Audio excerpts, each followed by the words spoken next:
after adoption team.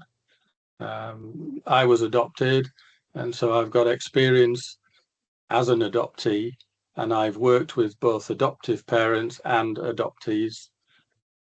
And so I'm happy to support them through either what being adoption feels like, or if they want to look into how they would trace birth parents. I'm not Wow. a specialist. I'm not a specialist in that field, but I can certainly offer support. Okay, and I guess the trauma and the psychological effect it has of going on that journey. Yeah. And is there any advice you would give to somebody who is perhaps just found the news that they were adopted and about to start on that journey? How would you advise someone starts off in that space? Wow. Well, that's a. So let me just give you a bit of background. So the BACP, the British Association of Counselling and Psychotherapists, Yeah. is a lead organisation where many counsellors are registered. And so to have a look on their website, and there's a find a therapist in there. And it might be worth then looking to see who are specialists in working with adoption. Yeah. Okay. And that experience, sorry, I meant from well, that's great, obviously, for someone who's looking for a specialist. What about from not working with a specialist, but if you're actually you just wanted to start in looking into your past and looking into your birth parents without therapy, is there anything you'd recommend for someone to do in that space? Interestingly, we've all been offered this opportunity with 23andMe and Ancestry to do the genetic test of spitting in a tube and then finding out who you're connected to. And that's very glib, and I don't mean it to be so. That's quite a powerful thing to do, but once you get the results, it's really important because you may actually immediately find those that are of your blood. And then it's, oh my God, what do I do with that? Yeah. And that's when you need to find help support that is trained. Okay. And if you don't mind me asking, from a lived experience perspective, you mentioned you were adopted earlier on in the call yourself, so obviously hands-on and great for someone to reach out to. How did you personally deal with the news, and how did you prepare yourself psychologically for that journey? Okay, so there's a bit of a story here. So I was adopted when I was 6 weeks old. And I think I was told when I was about 13 or 14 that was the truth. But actually, I think I already knew. Okay. I had a feeling that my parents didn't get me in some way that blood parents would. And so I decided to do nothing about it for 35 years. And but actually what was happening was that I used work as an addiction to not deal with it. Okay. And eventually work got so stressful that I had a breakdown. And then it was, right, okay, I think I'm getting a message, I need to deal with this. And so that's when I went into therapy and also went into training as a gardener. Yeah, okay. And I mean, if someone was in your shoes now and you being trained in that field, if you were talking to the 13 or 14-year-old version of yourself, what advice would you give them? Would you say start the journey now, or how would you look at it? The answer is that we're all individuals, so I can't, one size does not fit all in this situation. The best place actually is really to talk to your adoptive parents. Yeah. And to just see what information they have and see what they can tell you around the situation of the adoption. But then all adoptees have a social worker file. So if you want to get more information, then you could contact social services and they would be able to trace your file. If it wasn't in their area, they can trace it. Thank you. And so then you would be, I'm not sure at what age you're entitled to look at your paperwork. So you would just have to check that out. Okay, no, that's good advice, thank you. And I guess the other side of that, and I'm not sure if your work covers this, but if Mm-hmm. parents of an adopted child, do you give advice to them when it comes to explaining the situation to the child, or do you work with families in that way and the sort of the reverse of it all? I haven't worked with families in that way. I have worked with adoptive parents who have been struggling with behavior of the child, Right. because the challenge is that adoptive children do come with a history, particularly if they're 4 or 5 when they're adopted, and they can start to act things out as they get into puberty. Yeah. And so it's really important to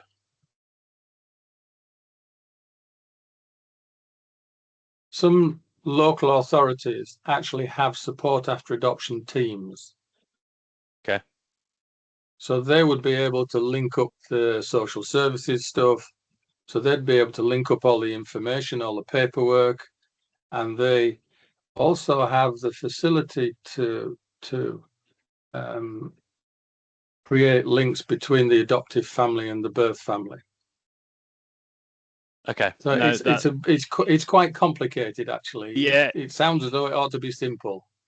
No, I think it's a bit of a minefield, and I think it's why it shows the importance of having specialists like yourself in that area, and also the lived experience must just be uh, paramount. Really, it's just not available Mm, elsewhere. So I think that's great mm, to know, and certainly anyone in that situation, we as charity, the Highway Mite Foundation, would happily fund and support anyone who's struggling in that way. Sort of moving on from the adoption side, we did touch upon it. As a hiking charity, I think it only makes sense that we explore the walking therapy in a bit more detail, because I think a lot of the guys that are within our community, come on our hikes, perhaps aren't in a position.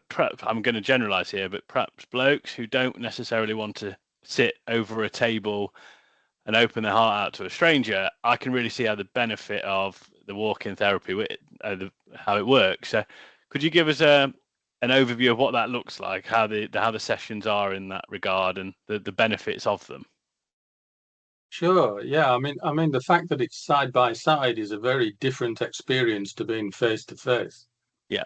And I know what I know from when I've been sat in the car with my children is that we can have the most important conversations sat in the car, because it's easy when you're not looking at each other. Yeah. And so walking is sort of an extension of that, and so much more, because one of the things in our society now is almost helping us to disconnect from the natural world. And actually, we are simply animals. Yeah.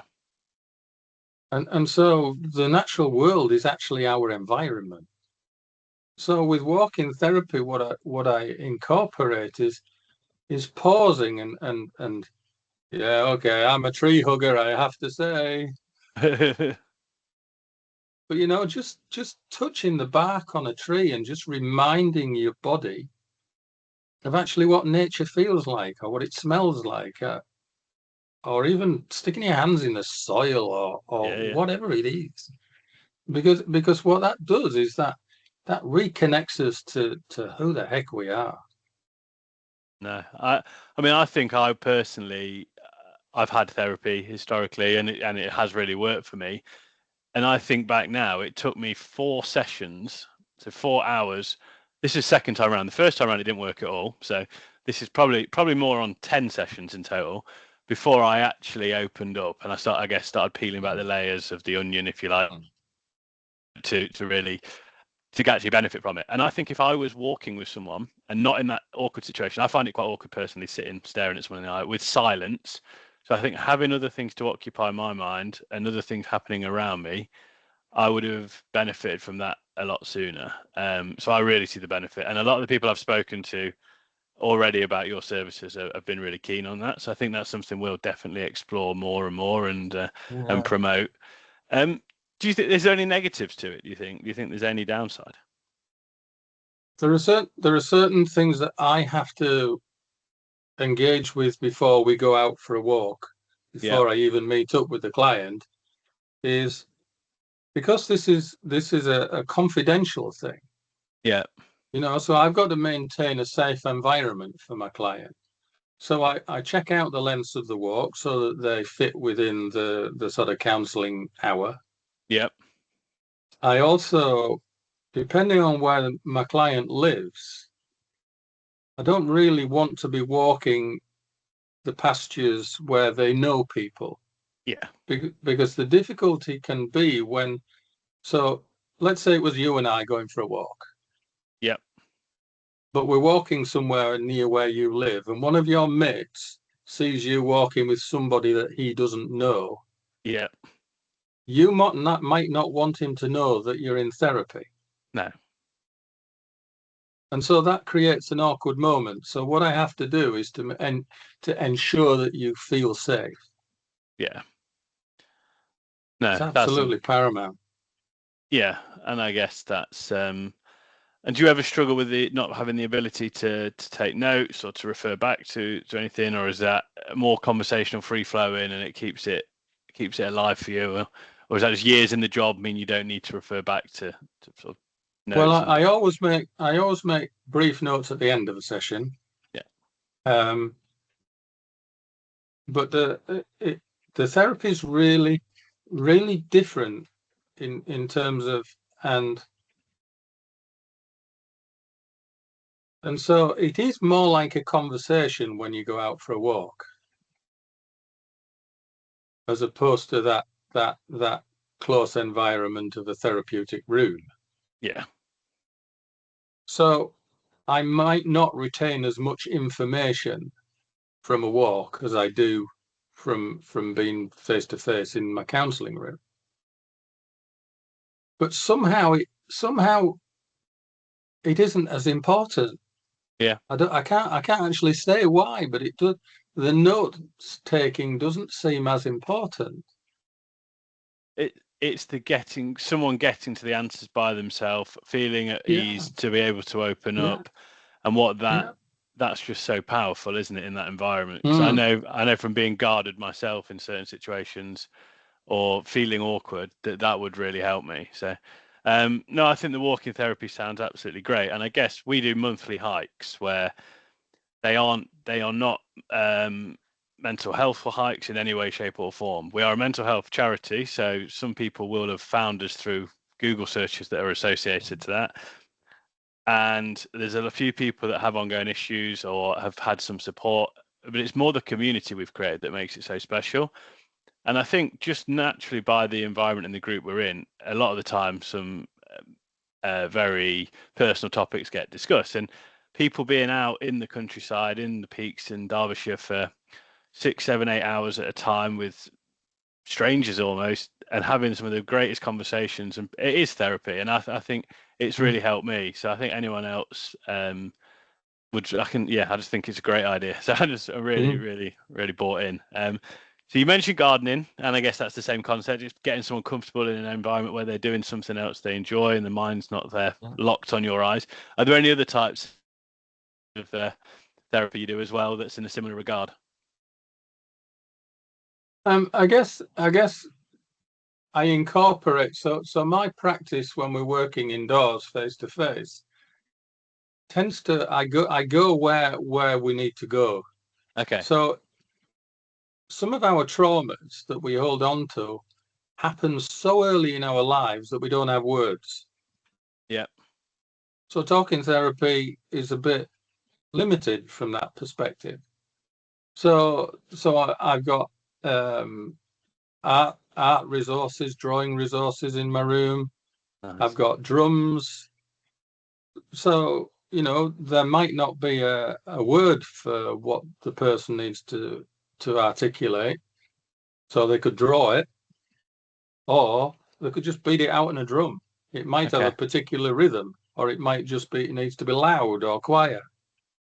So are these really like outside of the box ways of? I've never heard of anyone else doing these types of treatment, and it might be a case that I've had a blink of existence and I don't know. But are these quite unique for you, or do a lot of therapists work in a similar way? Do you know? I can't speak for everybody else, to be honest. I can only speak for me. What I do know is that when I'm talking to other therapists, Yeah, they look at me a bit like, "Oh, fancy yeah, doing that." But we are sensory beings, yeah. so we don't just need to use words. Yeah. No. When we get when I'm talking with, I'm going to really generalize here, but a lot of guys do struggle with their emotional intelligence. Yeah.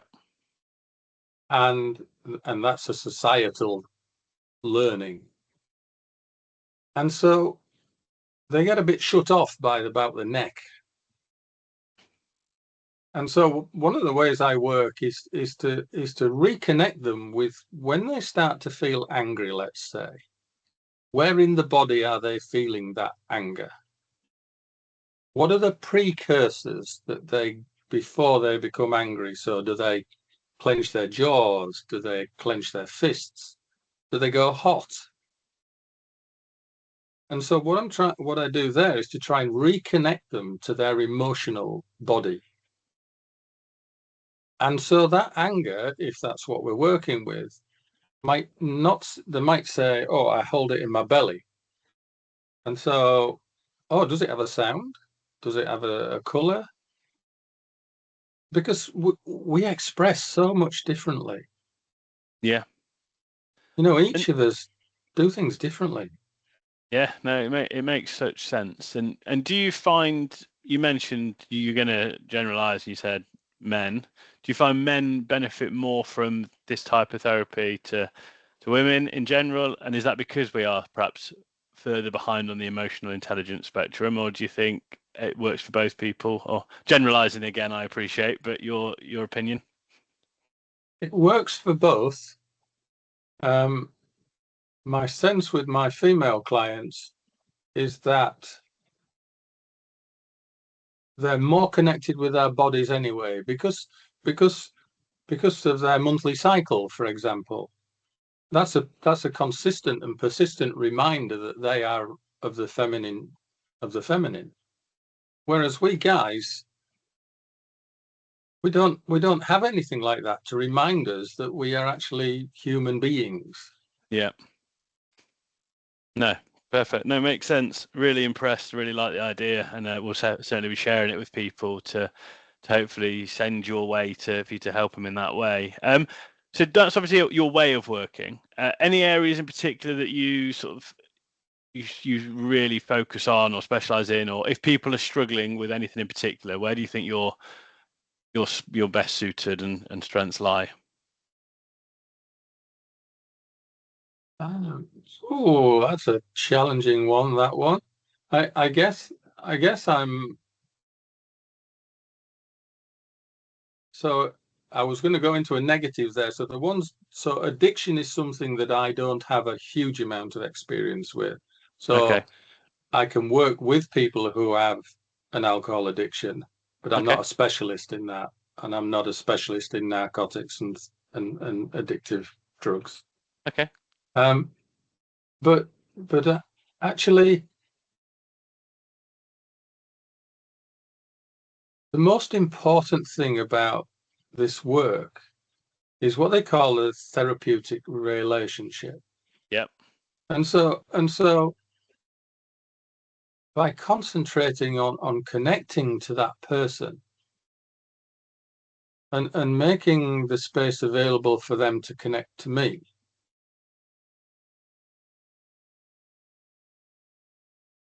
I believe that's where the magic happens. Yeah. And so maybe there isn't too much of a restriction as where I would go and where I wouldn't go. Okay. No, that makes sense. Um, Nice. And sort of with the time of year we're in now, and obviously very, very short days, long nights, very dark. I always like to try and pick on the experts' advice really for controlling your mood and bringing you, perhaps if it's depression related, any tips you've got that can help people at this time of year in general. It's very, very generic, but just some Yeah. tips and advice.